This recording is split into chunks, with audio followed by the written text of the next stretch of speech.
Welcome to Bold Talk Series, where creativity, leadership, ideas, innovation come together. My name is Epi Ludvik, and today I have a privilege to have a short one-on-one conversation with Jeh Daruvala, founder and CEO of Yactraq Online. Jeh, great seeing you. Welcome to our Bold Talk Series. How are you? Thank you, Epi. Great to hear that. All the way from Vancouver, and looking forward to this conversation, Jeh. Jeh, tell us about your early journey before Yactraq and what moments or decisions shaped your direction as a science-driven entrepreneur. Sure. So, my first sort of memory of being really focused on this, I suppose, and at some level, sometimes I explain myself to other people by saying that I think at some level I will always be that 11-year-old boy who read almost all of Isaac Asimov's science fiction novels and Arthur Clarke and others and so on. And so that really for me, I think I did not know it then, but I certainly realized it later that I think that I probably only ever wanted to, do things like working with robots and spaceships and stuff like that ever since. I did go on to do a bachelor's in, so I lived in Bombay, India back then, and I did go on to do a bachelor's in electronics and a master's in financial management. I was an entrepreneur in India in the 90s, doing some work on network integration, and then also did a little bit of tech sector, a boutique kind of investment banking work towards the end of my career in India during the dot-com bubble. And then by about 2002, I had migrated over with my family to Vancouver. Initially, was doing some biz dev work for like Indian a software consulting company, and transitioned from there into like product management and systems analyst type positions at Microsoft, at T-Mobile, at TELUS for many years, and then around 2012, I quit my day job at TELUS and started doing Yactraq full time. And yeah, so that's the history of it. And then of course with Yactraq, I'm sure we'll get into it. So yeah. Nice. You mentioned about the Isaac Asimov. Remember the first law is that the robots shall not harm a human, right? Is Yes, that still? there's even a zeroth law actually now. I mean, subsequently in his later work, Asimov actually even came up with the zeroth law because like the first law said shall not harm a human, but then Asimov realized that he needed a zeroth law because to say that there was one thing higher than that was to not harm humanity as a whole. Basically, was the if I remember correctly the zeroth law. Because under those circumstances, like it's interesting whether or not I don't remember now whether a robot could violate the first law, which is say could you kill a single human in order to save the rest of humanity? Like it was an interesting thing. But I mean, anyway, whatever. Yeah. Yeah. Yeah. Well, where do you think we are now? Are we going the right direction? Well, I mean, okay. So, I think I understand the subtext here of the conversation. I think the short answer is yes, but I think there's a longer answer to it. Yeah. I think that a lot of these concerns about LLM models, chat models, evolving into some Terminator type thing, um, is just plain silly. They don't have anywhere near that kind of capability. They have more capability, vastly more capability than a single individual human. But then so does a calculator from 1971, in that sense of multiplying these large numbers and whatnot. So that by itself is nothing. It's only recently, I've just begun to read this very interesting book called, I think, A Brief History of Intelligence, that for the first time, I've actually had this fairly positive view that for the most part, I think whether you talk about economics in terms of jobs or even for that matter, in general, I mean, I have a very positive take on AI. But since you asked the question, there is one thing very recently that's come to light.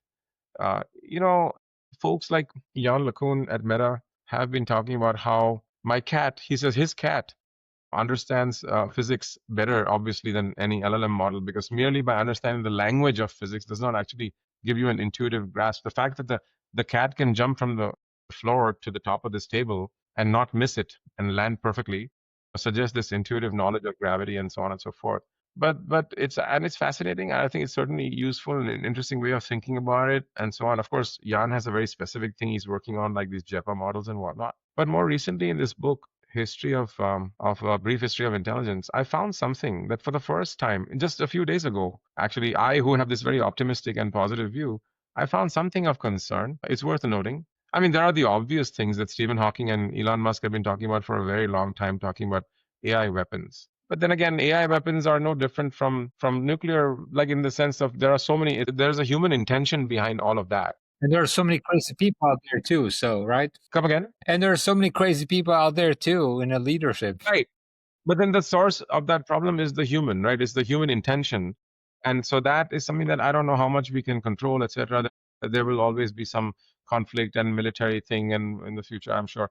So those things are hard to predict and control and imagine. But specifically, when we talk about technology, I recently became aware that, like, say, for example, when you think about the first brains, that of at least on Earth, I mean, you're talking about the worm, like 600 million years ago, and the brain was very simple, had less than 500 neurons, and but even then, it had this very deep sort of programming type thing built into it, which is to say that its main thing was that it would go for the food.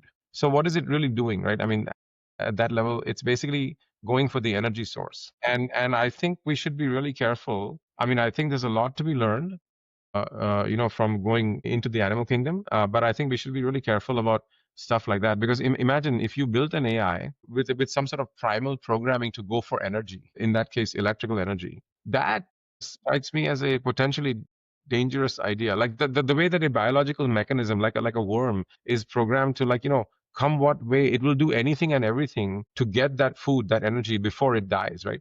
So I mean, if you land up building machines that are now somehow have been given this idea that you must somehow anyhow do anything and everything to continue the flow of electrical energy, that's a little scary. Yeah. I'm not sure that we should build those types of machines. Actually, that sounds like a really dicey. Unless you are building an interstellar probe that has no choice but to sort of try and replicate itself, right? Those von Neumann interstellar probes, which had to literally multiply and create new identical copies of itself. Yeah, those types of machines. Hopefully, they don't come back and attack us. But the thing is that in that use case, it is necessary for it to seek out energy. Yeah. But otherwise, on Earth, I mean, we're humans supplying it electrical energy. There's no reason to teach the machine to fanatically go for the energy kind of thing. Yeah. Yeah, I'm really enjoying this conversation. We can take this route, but I wanted to also highlight some of the work Yeah. that you do. But take us back a little bit in terms of the path founding Yactraq, what that looked like.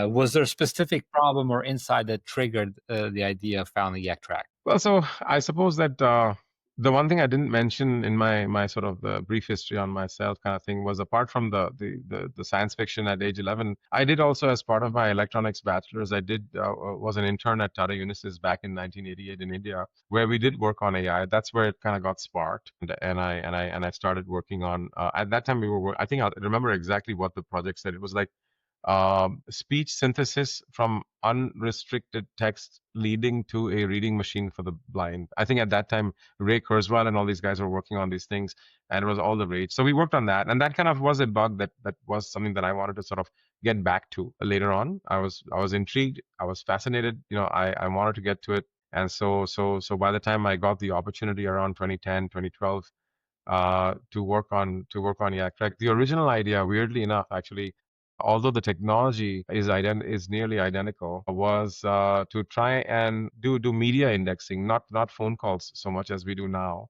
But in those days, it was like analyzing a YouTube or a mobile video to try and see if you could deliver like a useful advertisement. And that turned out to be not a very good business idea. It might be for Google, but it certainly was a difficult idea for a startup. So we pivoted over. In 2016, we won Gartner Cool Vendor for our core AI, and by 2017, 2018, we signed up with Gartner, and they kind of educated us, saying that look, guys, I mean the technology is fantastic, but it looks like you're barking up the wrong tree. You should focus on phone calls, and then we did, and they were right. And the market in the call center world is just much more exciting from our perspective. Wow. Yeah. Talk us a little bit about pivot, because a lot of founders now they may have that in a gut, in the spirit. It tells them like you got to pivot, but then they don't have the bone or they don't have the strength to redo again and start over. How difficult was for you? It was somewhat easier for me only because like I realized by then that we had no choice. Because, luckily for me, one of my sort of mentors in the high tech product marketing sector, he had, several years into the original advertising business of Yactraq, he made an introduction to someone who had a lot of expertise in the advertising domain. And simultaneously, we were working on a particular project where, there was various ad networks from Yahoo and others and so on. And we began to realize, we were beginning to ask ourselves the question, why is it that the signal quality, of our technology is so poor, in the sense that our content based contextualization represented a relatively weak signal. And if you look at the way products like, Google AdSense and stuff were designed, at least back then when I was last thinking about the subject 10 years ago, it was very clear then we realized that the primary mechanism is retargeting. So the fact that say, for example, if I was watching a YouTube video about a Caribbean island, actually what Google would look at was not so much the content about the Caribbean island, but it would look at the fact that Jay has recently, in the last few weeks, the cookies suggest that he's pulled out his credit card and bought things from Salesforce.com. So they would keep flooding me with Salesforce ads, nothing to do with the Caribbean. However, if I deleted my cookies, then they had nothing to go on. The AdSense engine was blind to my previous credit card activity. So then it would go back to, hey, you're watching a video about Caribbean islands, and then it would start surfacing advertisements related to, Caribbean travel and whatnot. And that was only the last 10%. The 90% of the signal was more to do with the e-commerce transaction based retargeting. And we realized that, hey, as an AI, as a speech based AI company, we have nothing to do with that. And so if 90% of the value is being added by something else from an e-commerce platform, then why are we chasing this thing? It makes no sense. So that's when we realized that, and then we experimentally proved that to ourselves by working with these Yahoo ad networks and so on. We got yield, but the yield was so low in terms of advertising revenue that it just wasn't financially viable. So at that point, I knew that either I shut down this whole business altogether or we pivot.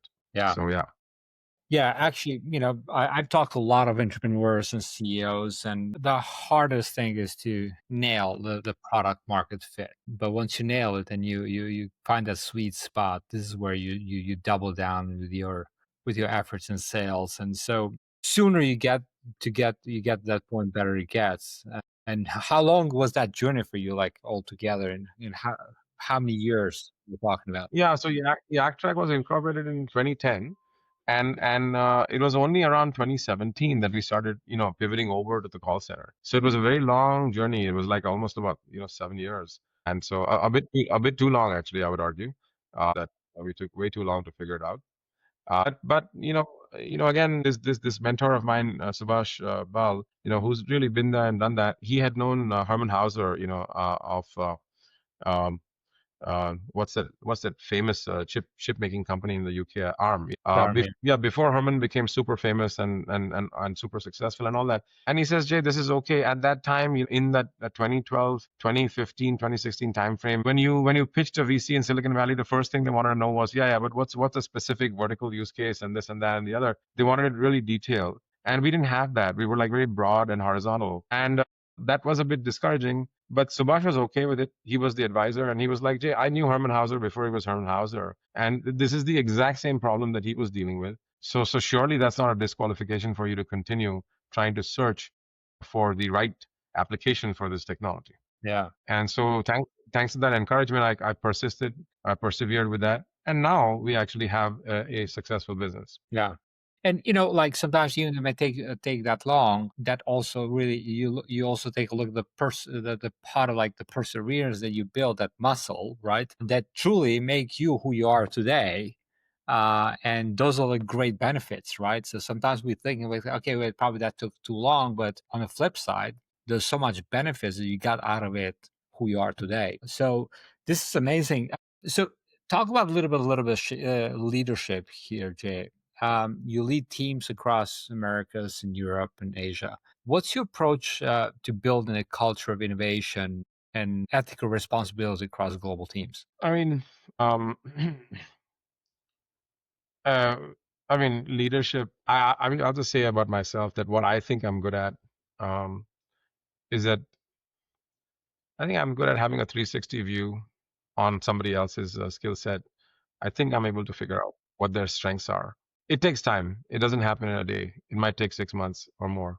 But yeah, I'm good at that. I'm able to figure out what people are, what their strengths are, and then I'm focus them on those strengths. So that's been my approach for that kind of thing. Then you also ask that question in the context of innovation. I guess for a person like me, being fascinated by science fiction and stuff like that, it just comes with the territory. Like, I mean, it's not something I'm consciously doing. It's just how I am. What I'm in the skill set that I've used though is that in order to run complex software development projects, I mean the skill set that I found incredibly useful, especially given that I'm also busy on the business side, right? I cannot actually get super deep into the tech side. So the thing is that the way that I deal with that is as a systems analyst, essentially understanding the high level structure and flow of the data is critical from my perspective, because I don't get into the low level code implementation work and so on and so forth. But I have always and it's something I think I'm pretty good at, being a systems analyst.